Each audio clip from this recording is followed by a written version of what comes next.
my first question I would think about for the minister would be that, you have deployed technology extensively for governance in Andhra Pradesh. And we here, outside of the state, we always follow the model of Andhra Pradesh when it comes to any kind of tech interventions in all aspects, but especially also in governance.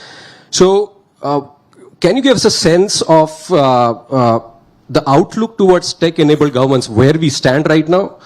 What do you think are the possibilities going forward with the advent of new technologies, with blockchain 2.0 and so on and so forth, and some of the initiatives that have been very impactful?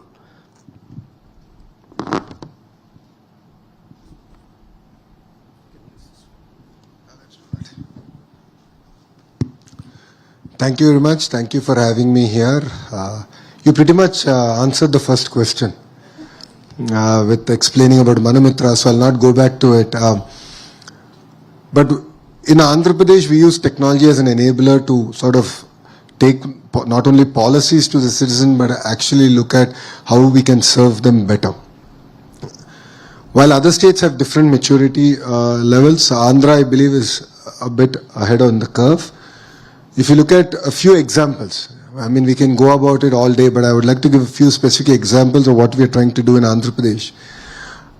If anyone has followed Mr. Naidu's, our Chief Minister's speech pre-2024 election, he's been talking about skill census.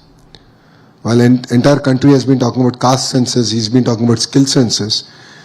And then after we were elected, he gave the task to me. And like a typical politician, I went about saying, let's do this traditional way of doing a census. I did it in my constituency, Mangalgiri, and rest assured we fell flat. We can't really assess skills across close to about 400 odd traits and the amount of depth that it requires. Then came the entire discussion of how can we use conversational AI as the base to do what I call a skill assessment. Census is a very far-fledged word, at least skill assessment, the level at which they are. So think about it like any job portal on steroids, where it's not only about supply and demand aggregation, but we are now using conversational AI to assess the skill level of a carpenter, of an AC mechanic or a lift mechanic. This is the power of technology. We just launched it. We are just about completing our pilot.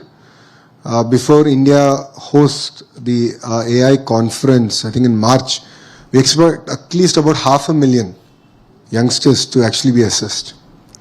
Two, we are using the same portal to do mock interviews, where we can enable our children who just finished their collegiate education to actually sort of get these mock interviews, tests, and how can they be confident when they go for an interview, because this is probably one of the very first interviews that they're doing in their life. So this is one example of how we are able to use AI and technology far better and really solving true problems. And that's something that we've sort of set ourselves apart. In terms of land records is something that plagues India. It's a huge challenge for us, quality of a land records. Andhra is no different. Governments are to be blamed. We come out with reforms which we think will transform it, and we end up actually hurting it more than we've sort of changed. That's where we believe now technology like blockchain can help us.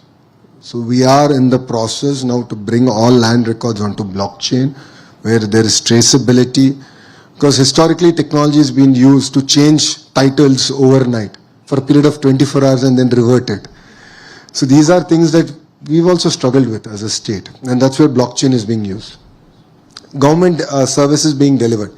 Yes, 1,000 services are on a single WhatsApp number, and I believe that's just the beginning. I call it, we're testing the water, where generative AI can actually be used to deliver better services. And with a familiar platform. With a very familiar platform. India runs on WhatsApp. My life runs on WhatsApp. And we can actually build this out. And this is where I believe what Andhra is doing is actually creating a platform tomorrow that we can actually take it to the national level. And that's the kind of work that we're doing. And this is just the beginning of what I believe that technology and governance can truly transform things. Wonderful. Now, since you mentioned the land issue, I think when in the last 1 year, we have been, a lot of news flashes we received that Google is attracted to Andhra Pradesh, TCS was attracted to Andhra Pradesh. So I don't want to ask you about the secret sauce, what got them there. But in terms of the policy that you have adopted, especially the lift policy, if you can elaborate a bit on that, how and as you rightly pointed out, that land acquisition and land records have been a big bottleneck for our development.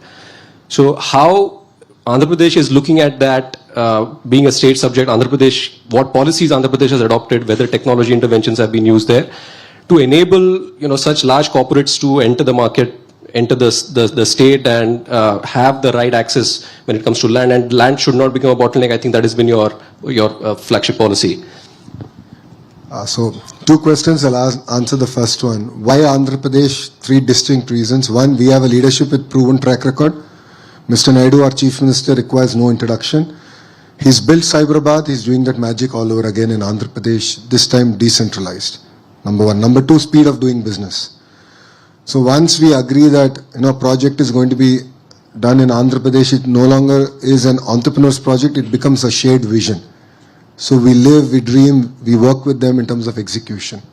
That's how we got ArcelorMittal to do India's largest steel plant in Andhra Pradesh, Google's data center project and various other initiatives. Third, we have double engine bullet train Sarkar. Yeah. Quite a few governments have double engine Sarkars, we have double engine bullet train Sarkar. So we have Namo, Naidu ji and Modi ji together. So both of them together are there. That's why I say we have double engine bullet train Sarkar, and we're able to positively move policy at the national level in the interest of the nation and the state. And this is not new to our party. Though we are a regional party, we've always had India at heart. Yes. If you look at the way we worked with Vajpayee ji, under his leadership, Mr. Naidu contributed a lot in terms of policy reform at the federal level, central government level. And this is the same role we are playing all over again under the leadership of Honorable Prime Minister Narendra Modi ji. So three distinct reasons why we are able to attract investments. Coming to lift policy, this has been I must say, a mildly controversial policy. This is a bold decision, and this is where all of you should really look at things in a very hard way. So when I became the IT minister, whenever I used to meet an entrepreneur, they used to say, yes, you have talent. Yes, you'll give me water, you'll give me power, I understand that. Yes, Andhra has land, but Andhra's land is expensive. And this was one conversation I had in last Davos with Cognizant. And they said, see, I would love to come to Visakhapatnam, but your land is expensive. I know you have land, but it's expensive. So what can you do for me? So I took Ravi, the CEO, to the side and said, I'll do it in 99 paise. And this did not back then have the backing of my Chief Minister. But I knew that if I clinch Cogsy, he will agree to it.